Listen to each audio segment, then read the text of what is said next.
Hello, welcome back to the Creative Beam channel. So today I want us to talk about strategic collaborations. So I'm going to paint a picture for you. Let's say you finally have started getting consistent freelance work or remote gigs, and then one day, boom, you get like 3 or 5 requests for your services. And as with every human being, you just have 24 hours in a day. You are one freelancer and you can't do everything at the same time, especially if the deadlines are now close together, without you burning out or reducing your quality. What do you do? Well, hello, that's where strategic collaboration comes in. So let's say, for example, you're a content writer and then you're currently you have a content gig that is going on, and then 3 people reach out to you that need your content services or your content offerings, and the deadline is next week. Instead of turning down 2 of them or 1 of them or everything because of the one you're already working on, you can actually go about it the right way, which is where I'm talking about strategic collaboration, whereby you keep the highest or the most difficult or the one that needs most of your expertise, that particular work, you keep it to yourself, and then you find maybe 1 or 2 other freelancers that you can subcontract the other work that maybe doesn't need too much of your oversight to, so that they can get the basic work or fundamentals done for you, and you get to keep 80% of the money coming in or whatever agreement you have with your subcontractors, and then use 20% or 30% to pay the other subcontractors. What does that do for you? It helps you keep the relationships you have with this client that came in. It helps you still do things at higher quality because you still have oversight over the subcontractors, and at the end of the day, you are even serving and helping other freelancers get work. So how does that sound? Let me do a math for you first, in case you are still wondering how that sounds. Let's say that, for example, maybe each of these 3 jobs is $500 each. That is $1,500. And so instead of saying, oh, I can only do 1 and then you lose $1,000, or I can only do 2 and you lose $500, or you even decide to take the whole 3 by yourself and then you start struggling, you are burning out because the deadlines are closed and only you have to deliver the whole 3. Imagine you have 2 subcontractors whereby you get to keep maybe $1,000 of the project, and then you can use the remaining $500 to find high quality freelancers that get to do the basic and fundamentals for you, and then you get to do the final polishing and you send it to the client and your client is happy. So before you say no to those multitude of projects coming your way, you can say yes, and I have the right team to support me. So why are strategic collaborations important? I already mentioned one of them, which is what I talk about, the fact that this helps you to ensure that at the end of the day, you are serving your clients, you're keeping the relationships thriving, you're still delivering high quality work without burning yourself out, and you're also creating opportunities for other freelancers as yourself and building a team and a community that will serve you. Another thing is something called power combo. Now, this is something that I want you to start thinking about. Before you start thinking, okay, must I only look for freelancers in my skill? There's another strategic way I want you to think about collaborations. You can decide to think about it in a power combo way. That is skill stacking. Let's put it. Let's say, for example, as a website developer, you always decide that you come across clients that they want full-on website service. They always need copywriters. They always need UI UX designers. And then just to ensure that they have built up a website, you can have talented people that are in your network. Maybe you have someone that is a copywriter, you have someone that is a UI UX designer or graphic designer, plus yourself.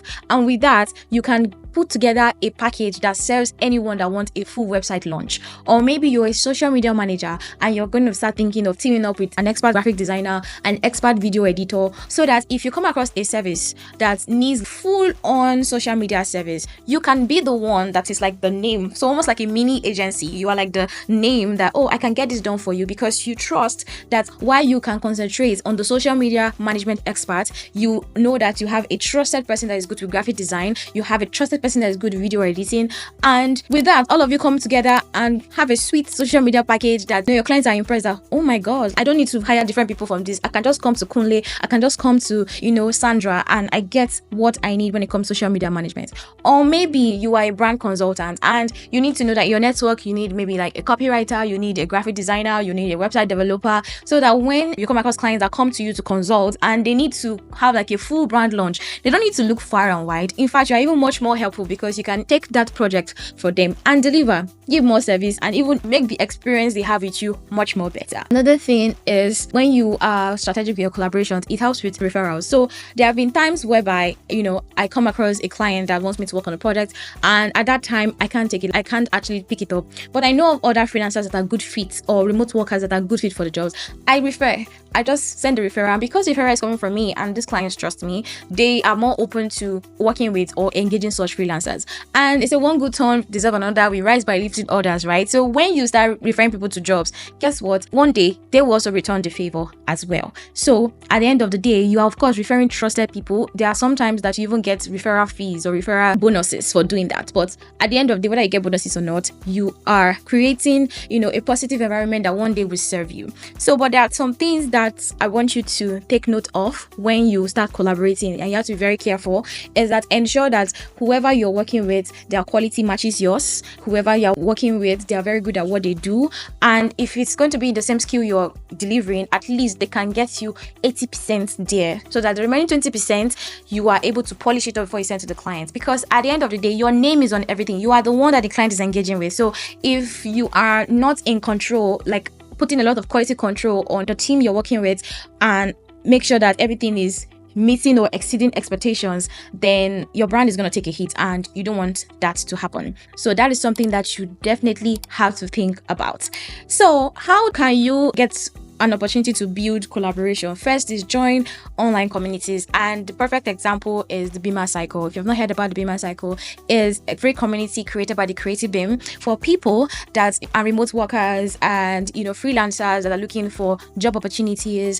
From Monday to Friday, we post all of that for free on the channel, free to apply. Once a week, you have the opportunity to ask questions and get answers, and every month there are learning sessions and opportunities for you to learn more. And the best thing is that there are other people like you that are on that page that you might just meet, and from there are able to build collaborations. Another thing is local connections, aka networking. So don't be shy. I know you are an introvert, I know you like your space, but don't be shy that at least once in a while you go to meetups where maybe there are an event in your field or close to your field where you can meet other people, and from there you can even build a network. The next thing is quality control, but that's I have already given you as a warning, and I'm resounding it again and again. If you are someone subcontract work to you, make sure you think. Don't just say, after all, he just paid me 10% or 20%, he's getting 80%. Treat it with utmost respect. Treat it as if you are working with the client directly, because guess what, if you are delivering quality work, you're also getting examples to add to your portfolio. You're also making life easier for that person to keep subcontracting work your way,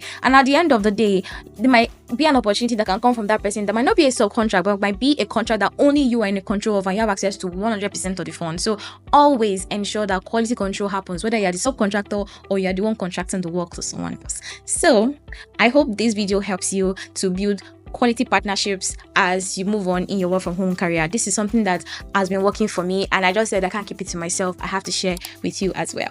All right, I'll see you in the next video. Bye.